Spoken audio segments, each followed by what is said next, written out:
Okay, good afternoon, everyone. I hope you can all hear me fine.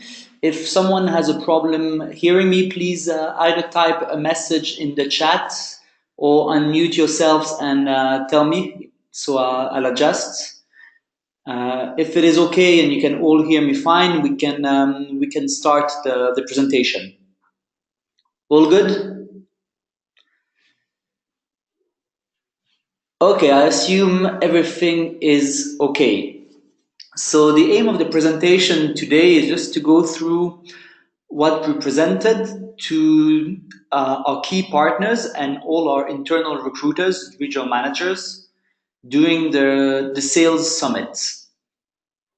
So we're going to go through the exact same presentation that they got this summer to show all the new financial kind of aspects we've either reinforced or what's new in terms of discounts pricing for our students for 2018.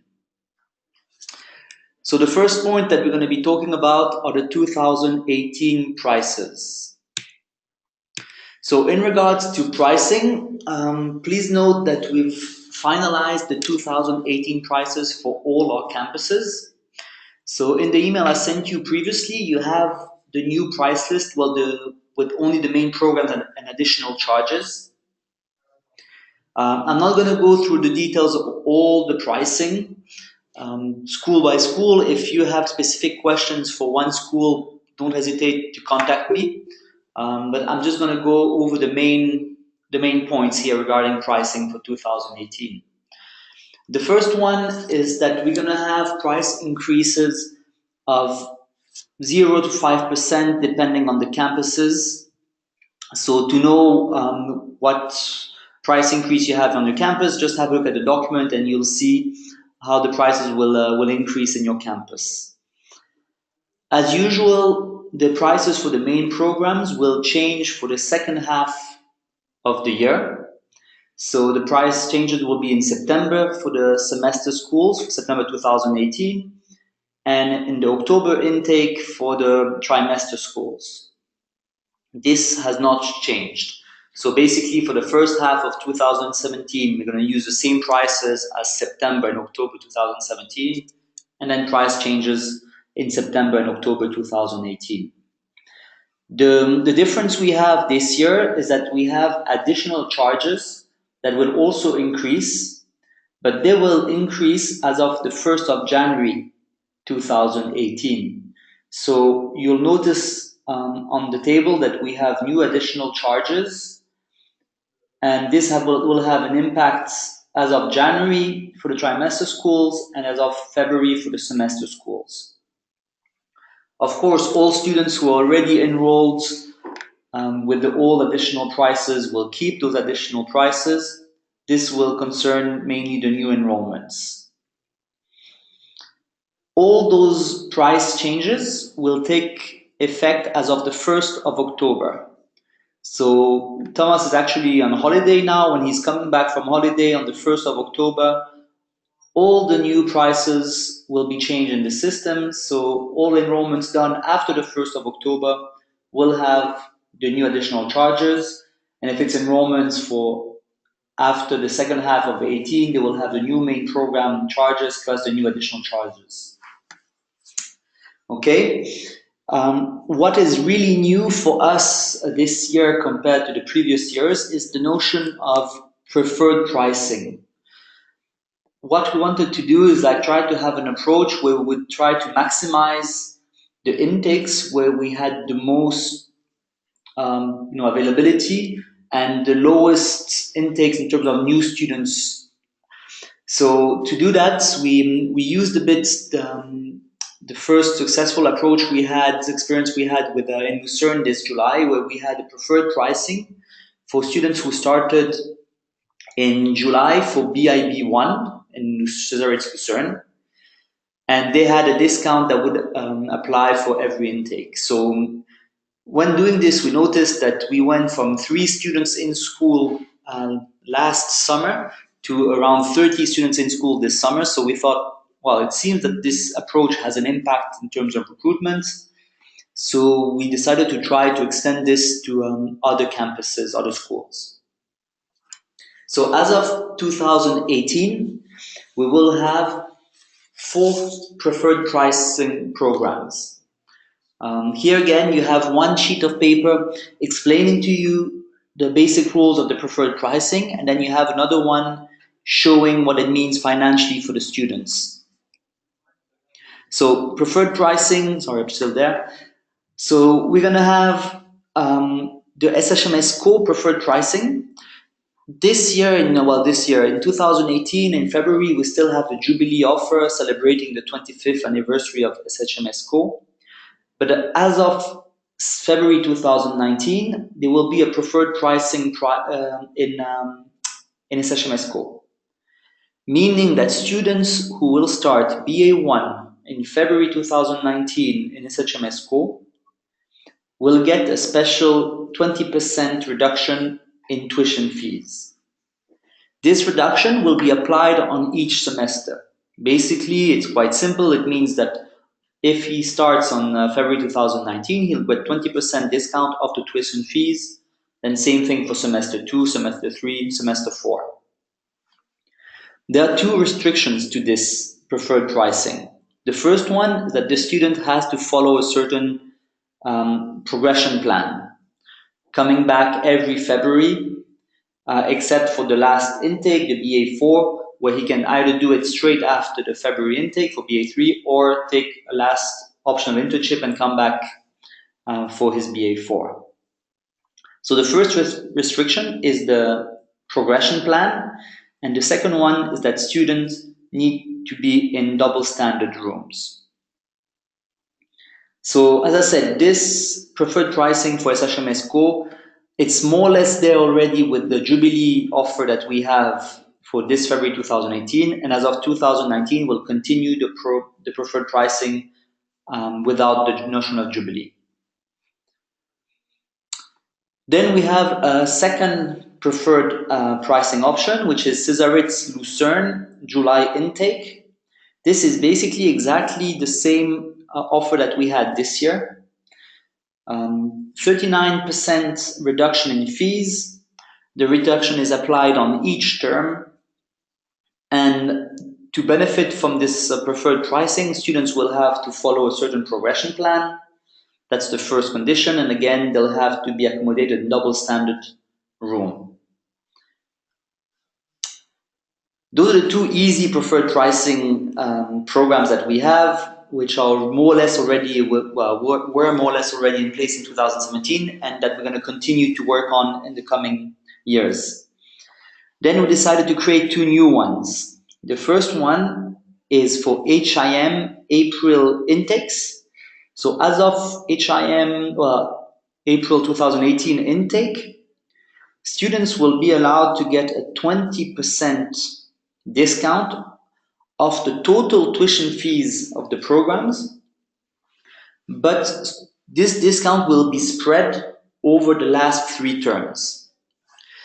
To make it a bit easier to understand, I'll show you the other form I sent you, which should be an Excel document. Yeah, it's this one.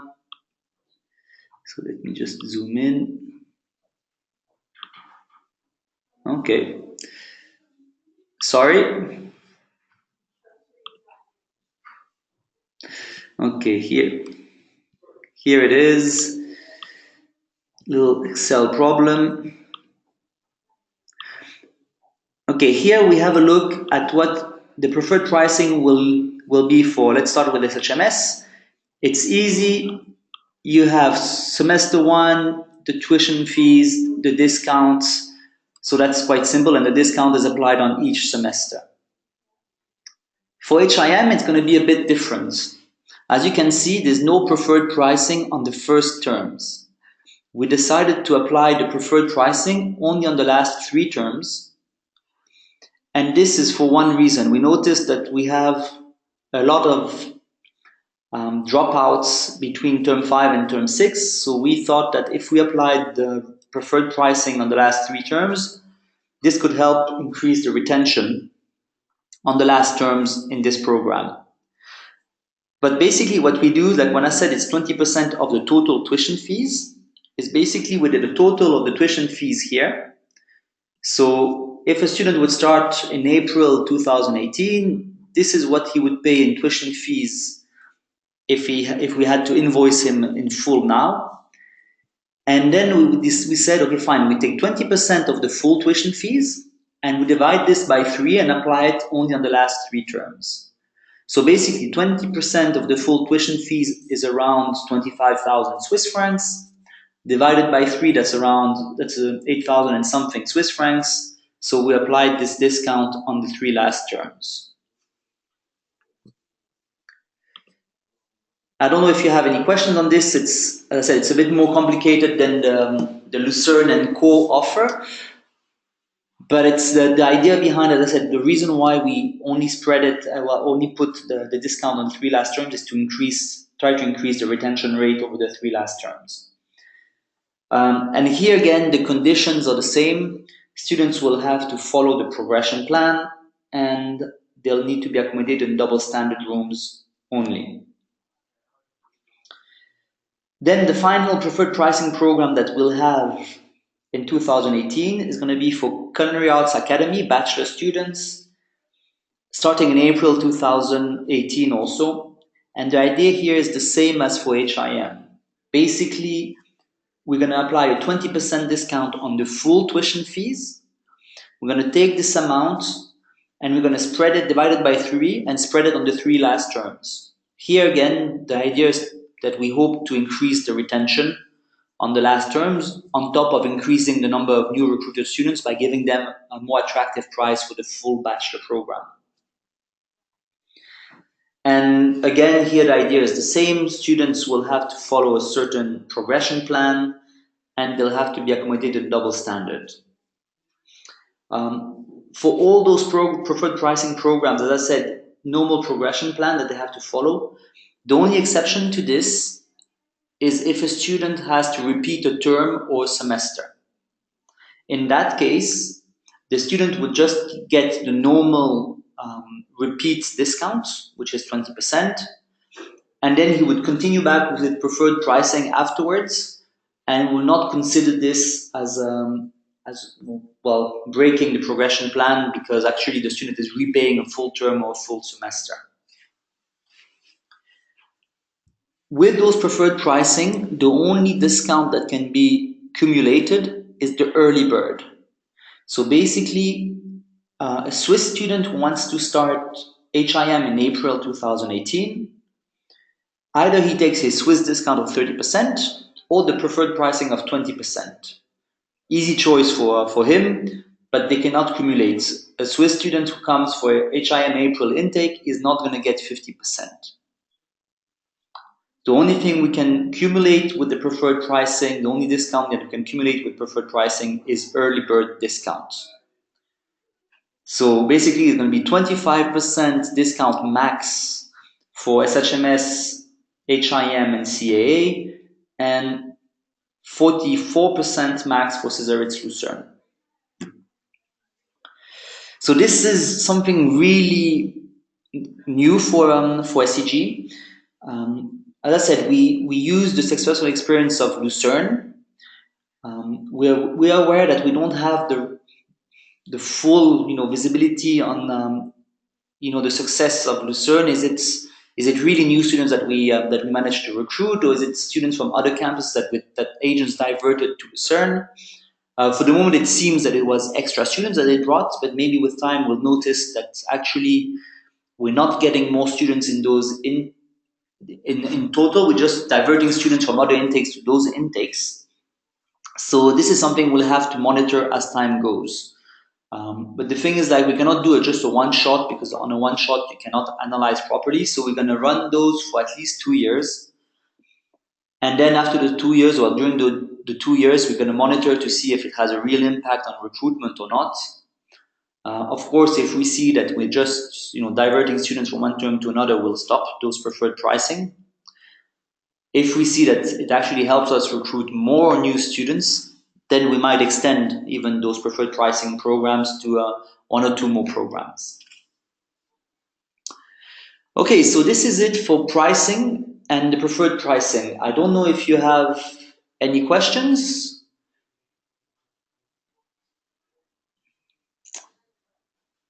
Okay, perfect. So what we're going to do now is we're going to move to discounts. As you know, we have this official list of discounts. It's a form that I sent you also, which has been in place in SEG since 2013. The list has, of course, evolved a bit since then. We've, renamed some discount, adjusted some percentages, added some discount, removed some, but the way the form and the discount list is built has not changed in the past and has been in place since 2013. What I've sent you is the last version of the SEG discounts, the same one that all the agents have and all our internal recruiters have. I just want to go over like a small detail about cumulative and non-cumulative discounts. I still get quite a lot of questions about that. You'll see that on the form you have on the top the non-cumulative discounts and at the bottom the cumulative discounts. Basically, non-cumulative discounts, you can only have one. Oh, sorry, Aline, you have a question? Just unmute yourself if you, okay, I can unmute yourself. I cannot hear you, Aline. Can you hear Aline? Is it better like this? Yeah, better. Okay. It was just about the procedures in Swiss. Yeah. Is it easy to add the preferred price or you will do it? Okay. For a start, all the preferred pricing in Swiss to add them will have to go through Jean-Christophe. Okay. So there will be like a discount code type and code that will be created in Swiss that will be selected, and then we'll have also to mark those students a box to ticks. So this will have to be done by Jean-Christophe at the beginning, and then we'll see in the future if we just enable and allow all admissions to do the preferred pricing, because preferred pricing at the beginning will only be put by admissions because it's only for new students who start BA1. But for the moment, through Jean-Christophe, and Jean-Christophe will enter those preferred pricing because we want to monitor them and track them and make sure that we follow what's if it's working or not. Okay, perfect. Thank you. Okay, sorry, I couldn't hear you before. No problem. Any other question on preferred pricing? Okay. So back to the discounts. As I said, the difference between non-cumulative and cumulative, non-cumulative, you can only have one of those discounts. So for example, if you Swiss and Children of Hotelier, you'll have to choose between the Swiss discount or the Children of Hotelier discount.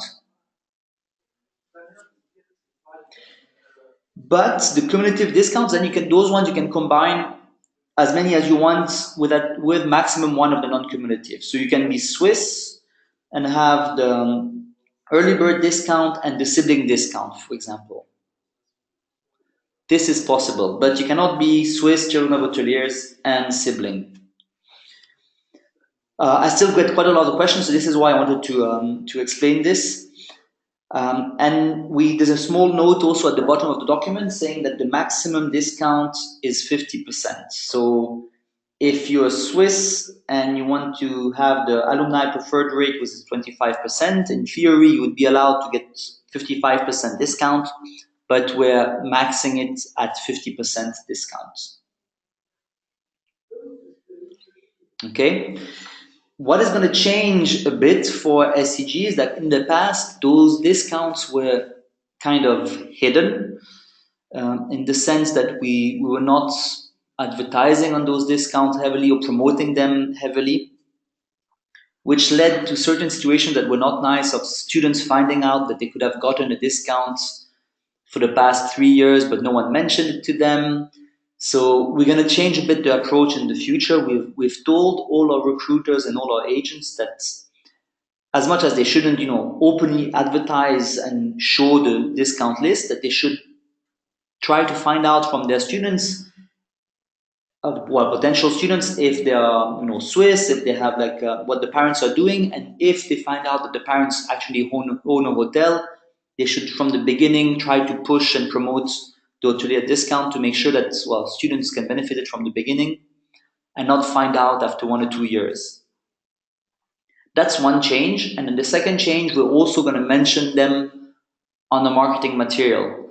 So on our website now in the future, we're going to have we're not going to put the full discounts on the website, but just at least information mentioning that we have discounts, scholarships, and payment plans available for our students. And for more information, they can contact admissions or the school or the representative in the countries.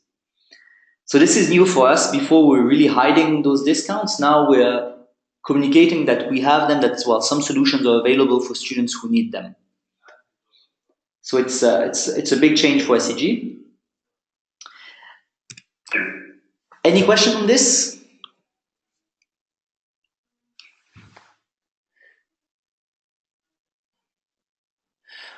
Okay, it's true that the word discount is not the, Aline, I can see your question that you typed. The word discount is not nice in the educational world. Maybe as I said, what we should do is like, what we advised our salespeople and the key partners we work with is not to say, oh, by the way, we have discounts, have a look at the form, do you qualify for any of those discounts? Is more like in the discussion with the potential students to find out if they can, respond to one of the criteria to get a discount. And if that is the case, we can say, by the way, your parents have an hotel. For children of hoteliers, we have a preferred pricing. You can use the word preferred pricing, which is a bit better. Or we have a special price for children of hoteliers. So yes, this you can definitely do. Because as I said, hiding it is not a good strategy. Usually students find out afterwards. And anyway, we have to give the discount even for the past years. So it creates bad feelings. So it's better to be upfront from the beginning. But instead of, as I said, of showing the discount list and saying, please, choose which one you correspond to, is for us to dig by asking questions to find out if a student is entitled to a discount or not.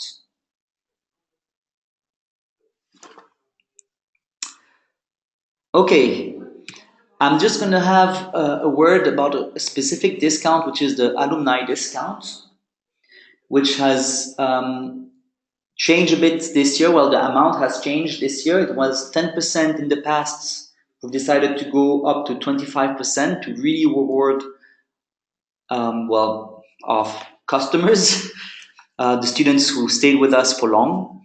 So this 25% reduction is for any type of studies that a student would do afterwards with an SEG school, but it doesn't apply to everyone.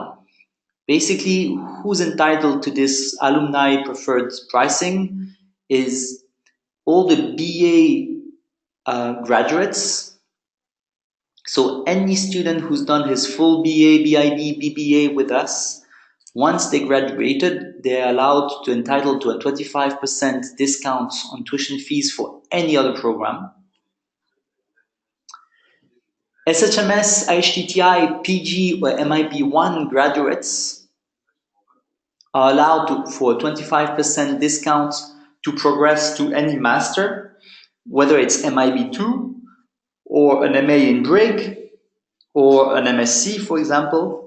But again, here it's only SHMS and HTTI PGMIB1. So, for example, HIM MIB1, MIB2s or culinary MIBs are not allowed to get this 25% discount if they progress. The reason why we have this restriction is because we noticed that it's especially in SHMS and HTTI that we're losing a lot of students after the first year of PG/MIB. And so we want to try to increase the retention rates in those two particular schools. Then MIB culinary graduates, once they finish the full MIB, so MIB 4 graduates, get a discount when they progress to any other program. Finally, there's a small note. If we have a bachelor student who's willing to progress directly to master's, so he finishes bachelor and the term after, the semester after, he wants to go to master, he will receive a 30% discount, the 25% alumni discount, and kind of 5% early bird because the student won't have time to pay in advance because by the time he gets his results and everything, it's already too late for the early bird discount. So we decided to grant them a 30% discount for those students who progress directly. The idea here really is to try to increase retention for progression from bachelor to master's. That's our main goal. And then to increase the retention between MIB1 to MIB2 in SHMS and HTTI. And of course, we hope when we presented this to the agents, we hope that they will contact all the database of alumni graduates to try and convince some of them to come back. Yeah, question from Bouvray. 4-term pastry students would get no discount. For the moment, yes, 4-term pastry students are not getting any discount for the moment. It's only MIB culinary graduates. Exactly.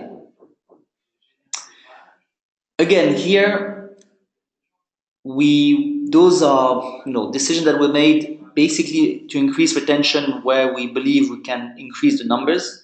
Maybe in the future we'll notice that we have large volumes in pastry, that the volume increases in pastry, and maybe in 1 year's time we'll notice that, okay, fine, a lot of term 4 pastry students are actually willing to continue, so maybe we should extend the alumni discount to them.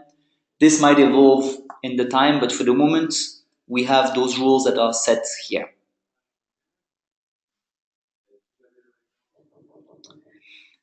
Any other questions around discounts? Anyway, you have the form with you. If you have any further questions, you can always contact me afterwards.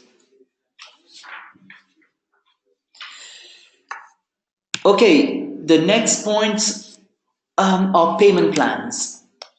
We decided to talk about this also with our recruiters because it's not all about the fees. Some parents don't have real issues with the price of the program. It's just that they don't necessarily always have the cash flow to pay everything up front. So that's why it's important for us to have payment plans. In the past, we had 2 official payment plans for the semester schools, one for the trimester schools, and that was it. Then to go into like flexible payment plans was a bit not openly spoken about, so we lacked a bit of flexibility from the start. So we decided to go with a simplified approach.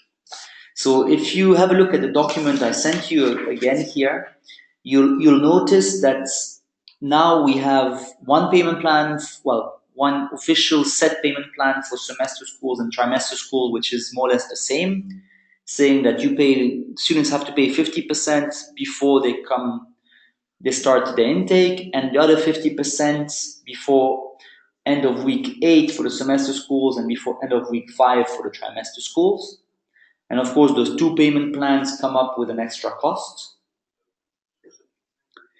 So those are the 2 fixed payment plans, very simple, straightforward. If you have someone who comes to you and tells you he's got problem paying all at once, you can tell him, okay, fine, you have this option, you want it, there's nothing to discuss with anyone, they can sign the contract and go with this payment plan. And then for trimester school and semester schools, we also have like a more flexible payment plan where we have to discuss with the parents or whoever is sponsoring the studies of in small installment dates and amounts, how many installments would the parent need to pay the total fees after paying the registration fee. And this will come with of course, an extra cost higher than a normal payment plan, but also with more restrictions restrictions about, especially considering the documents that we'll need in order to make our decision. And here, those payment plans will also need to be approved by myself.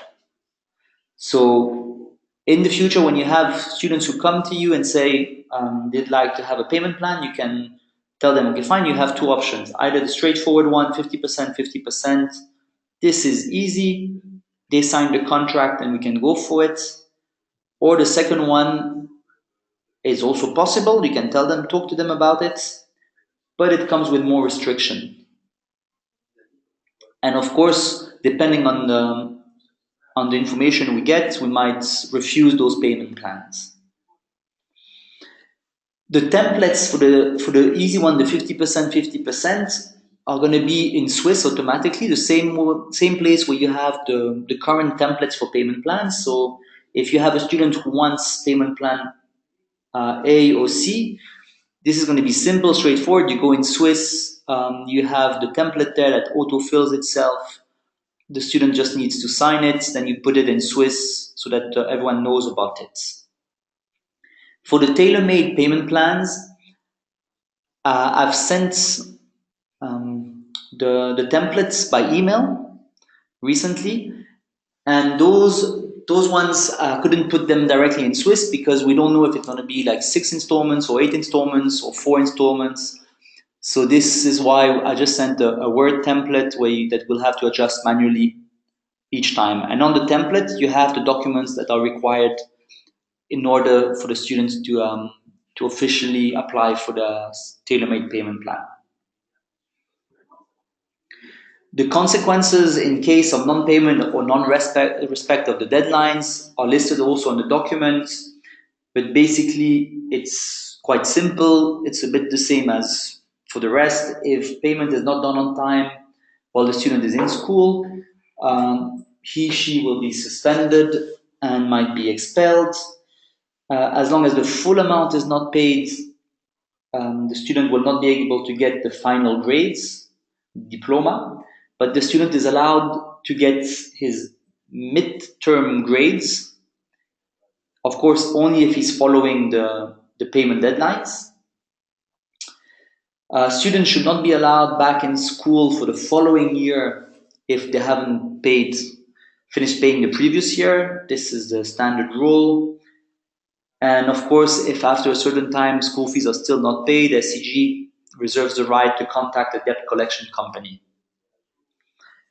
I've put a small note also on the form saying, of course, that students who want to apply to IHTI cannot benefit from a payment plan. Well, students who need a visa for IHTI cannot benefit from a payment plan because in IHTI we need to pay the full fees in advance to get the visa. Same thing for Césarès Lucerne. And generally speaking, also for visas, we cannot guarantee that the authorities will not ask for a full payment to grant a visa. Usually in some cantons, in Vaud and Valais, they don't, but we cannot guarantee this. Do you have any questions around payment plans?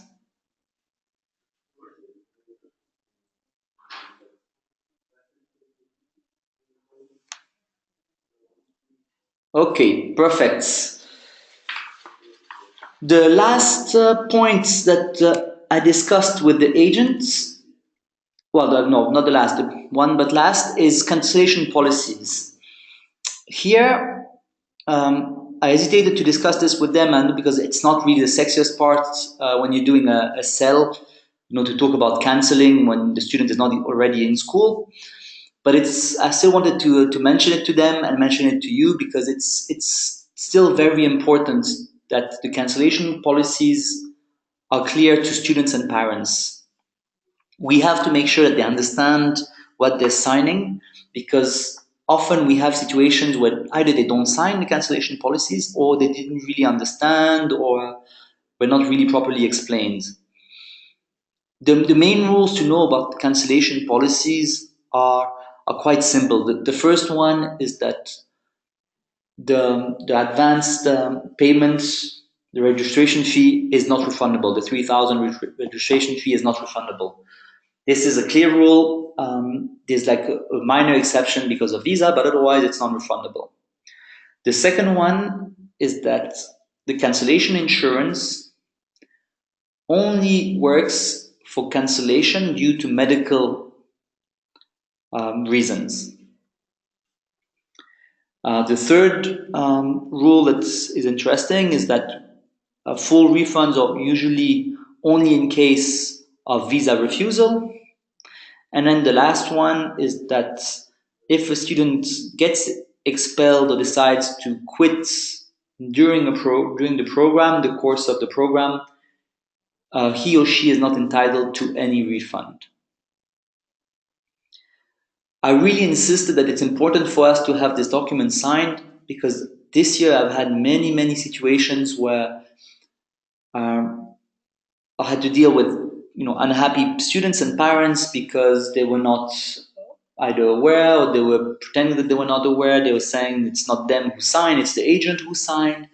So to avoid bad feelings and bad publicity, it's really important that we make sure that they understand the policies, that they sign the policies, and that we have this document signed with us. During my previous presentation about the financial aspects, I was asked if we could change the name of the cancellation insurance because it creates confusion, the fact that it's called cancellation insurance, so people believe that it's for when you cancel for whatever reason.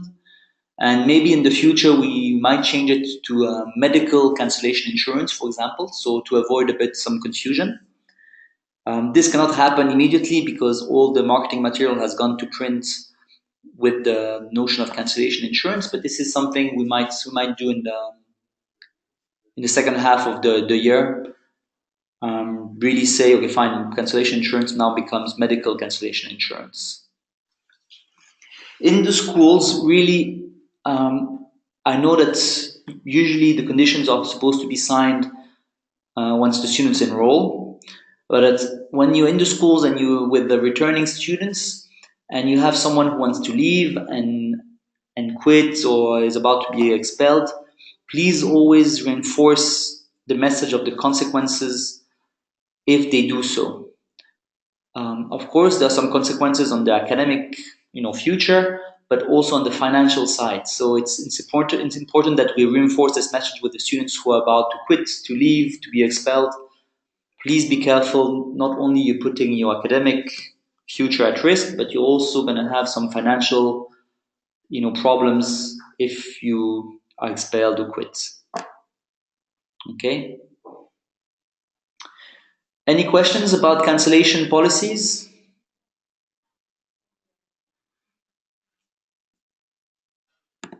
Okay, perfect. Final point is the SEG Foundation and scholarships. I don't know if all of you are aware, but in June 2016, we officially launched the Swiss Education Group Foundation. The idea behind this foundation was, one, to give scholarships to new students, so to help recruit new students. Two, to give scholarships to returning students, so to help retain existing students, so to help retention. And the idea behind this is that this foundation would be funded by Swiss Education Group, the Mosimann Collection, the museum, alumni, and industry mainly. This year, the main sponsor was Swiss Education Group, let's face it. But this is also because the foundation was not totally officially created up until recently. For administrative reason, it took some time. Now it's been officially created. The president of the foundation is Mr. Benoit Sanson, and he's going to look into now really making it official and how the foundation is going to be funded, contacting the industry, being in link with the alumni and everything. And he's also going to work on, in the future, how we're going to allocate the scholarships from this foundation. This year, to be honest, the scholarships were mostly granted to new students. So in the markets, the directors of the different regions had a basket of scholarships that they could Okay, yeah, it's not yet officially founded. Sylvain is okay. Sylvain just informed me it's not yet officially founded, but it's in process. So this year, scholarships were mainly for new students. Directors of regions had a basket of scholarships that they could, allocate to students they believe needed the scholarships, or students who they believed could bring something positive to Swiss Education Group. And we also gave a few scholarships to some returning students, but this was really a case by case situation because, as I said, it's not really yet official for returning students, the full process and how it's going to go. So this should come later during the year, the official process. But just know it exists. If really you have a student who you know is a brilliant student and you believe the student should come join SEG or should stay in SEG, you can, and this person, the student has financial problems, you can always contact me and then I can discuss, internally to see what is possible for those students. For returning students, we might ask for a few documents like a reference letter, a CV, a motivation letter. And for new students, this is a process that's handled by the directors also with the potential student, with the agents if they're involved to evaluate the potential of the students. The idea behind those scholarships is, of course, to give us more flexibility, more options to offer to our students on top of the preferred pricing and the payment plans, like another option. Because being a private school, they cannot get it's hard for them to get sometimes public scholarships. And of course, it's more tools to help us recruit and retain our students. There are just like a few restrictions concerning the scholarships. Um, the first one is that it shouldn't be combined with the preferred pricing programs. In theory, we consider that the offer that we're giving with the preferred pricing should be enough to help students to join us. We shouldn't be combining that with scholarships. Then the amounts are going to be controlled a bit. So for MIBs, MA, MSC's application, the maximum scholarship is 4,000 per semester or year and 8,000 for the full program. So for example, if we have a student in SHMS Les Uns doing MIB1, he can get 4,000. And then if he comes for MIB2, he could get eventually another 4,000, which would be 8,000 for the full MIB. For BA applications, the maximum scholarship is 10,000. And usually we give those scholarships for, if it's new students, it's only for new students starting from the beginning. If it's like new students doing a direct entry, this will be studied on a case by case really to see if we want to do this. And also another rule is students getting a scholarship should not be getting a special room. In the sense that if you want a scholarship of 10,000 and you're paying 12,000 of additional room, it makes no sense. So all the students with scholarships should not have a single room or double deluxe room. Any questions regarding the scholarship?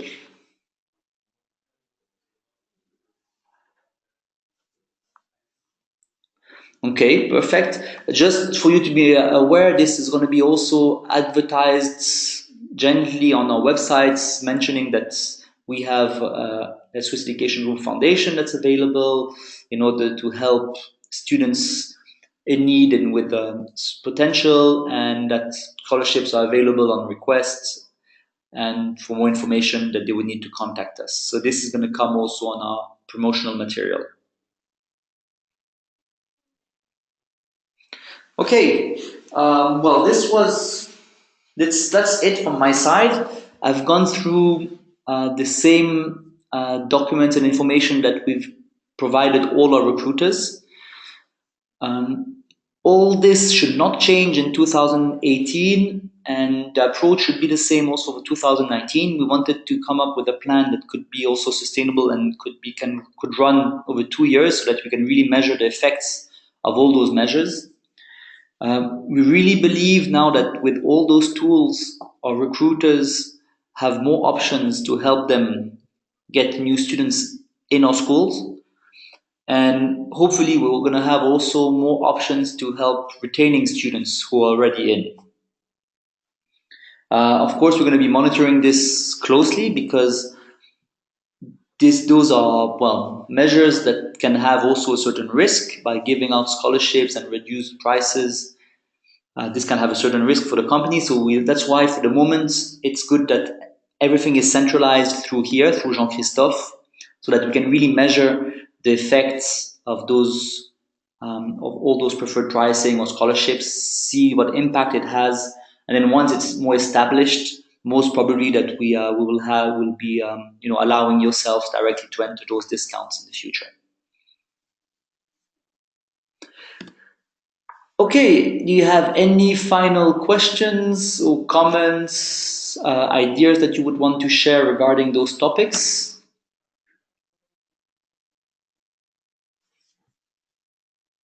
Perfect. Okay, so on my side, that's it. Of course, if you have specific questions for your campus or for your markets, I'm always available. You can contact me, and we can discuss those privately. Otherwise, you have all the documents. Oh, is the dropping out very important in general? No, Aline, we have quite good retention rates, generally speaking, we have to say, and even when we compare to other universities or schools, we have a good retention rates in our schools. We're just noticing that we have more, let's say, dropouts in specific programs or at specific stages. So we noticed that in SHMS, for example, it's mostly from MIB1 to MIB2 that we have a very low retention rate. We noticed that in HIM or CAA that we had problem retaining students between term 5 and term 6. So it's like really at specific points where we have small retention problems, but generally speaking, we have good retention rates. Okay, question from Bouvray. Can we offer the early bird to a student wanting to pay the 3 terms together? Okay, this, you remember in the past we had advanced term payments and early bird. We decided to remove the advanced term payment because basically it was the same amount as the early bird. It was 5% discount. But it still exists. If we have someone, of course, who wants to pay 3 terms or more in advance, or 2 semesters or more in advance, we can give them the early bird, which is the 5% discount for all the terms, all the semesters. Can still be done. It's just that we removed it as an official discount because, first of all, we didn't get a lot of cases of students like this, and it was exact same amount as the early bird.